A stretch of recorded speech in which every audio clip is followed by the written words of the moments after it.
Hello साथियों। भारतीय न्याय संहिता जो नई आईपीसी है, नई आईपीसी की जगह लेने जा रही भारतीय न्याय संहिता 1 जुलाई से।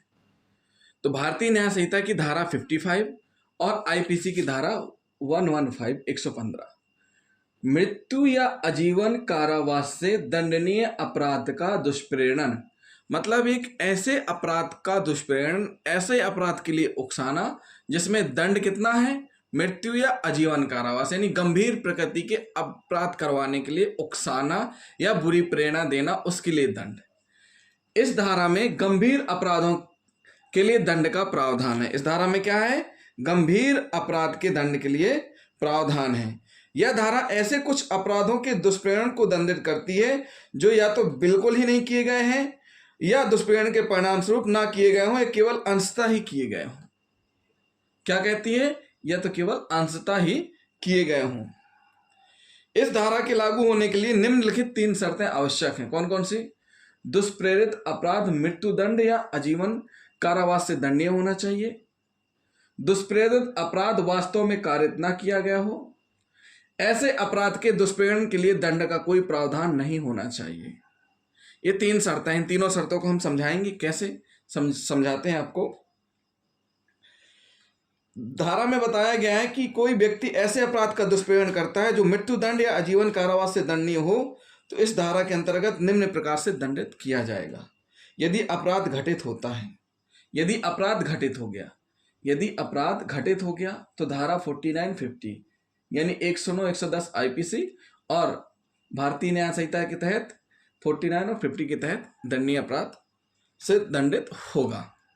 यदि अपराध घटित नहीं होता है, यदि अपराध घटित नहीं होता है, दुष्प्रेरण के बाद किसी कारण अपराध कारित नहीं होता है और दंड संहिता में उस अपराध के दुष्प्रेरण के लिए दंड का कोई प्रावधान न हो, तो दुष्प्रेरण को 7 वर्ष के कठिन या सादा कारावास और जुर्माना से दंडनीय किया जाएगा।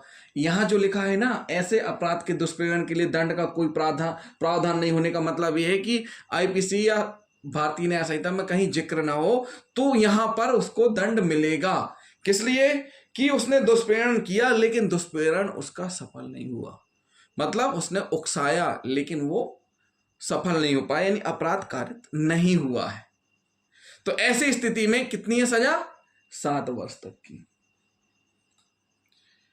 यदि अपराध नहीं किया जाता परंतु केवल चोट कारित होती है, यदि दुष्प्रेरण के परिणाम स्वरूप आशित अपराध, जो अपराध सोचा था वह अपराध नहीं होता है, किसने? दुष्प्रेरक ने, लेकिन उस व्यक्ति को जिसके प्रति अपराध किया जाना था चोट पहुंचाई जाती है, तो दुष्प्रेरक को 14 वर्ष के कठोर अथवा सादे कारावास व जुर्माने से दंडित किया जाएगा। कैसे किया जाएगा?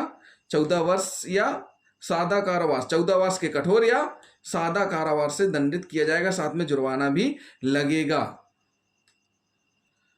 अब बात करते हैं, उदाहरण से अब समझा देते हैं कैसे। का कौन है? दुष्प्रेरक है। किसको दुष्प्रेरणा दे रहा है? खा को। किसको दुष्प्रेरणा दे रहा है? खा को, या की हत्या के लिए। दुष्प्रेरक का है, दुष्प्रेरणा दे रहा है खा को या की हत्या के लिए। खा ने या की हत्या कर दी, खा ने या की हत्या कर दी। इस स्थिति में क्या कंडीशन होगी? अगर खा ने या की हत्या कर दी तो क्या होगा?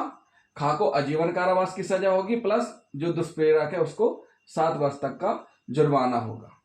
ये एक उदाहरण हो गया। दूसरी कंडीशन है इसी में, दूसरी कंडीशन ये है कि अगर मान के चलिए होता क्या है कि का ने खा को दुष्प्रेरित किया, क्या किया?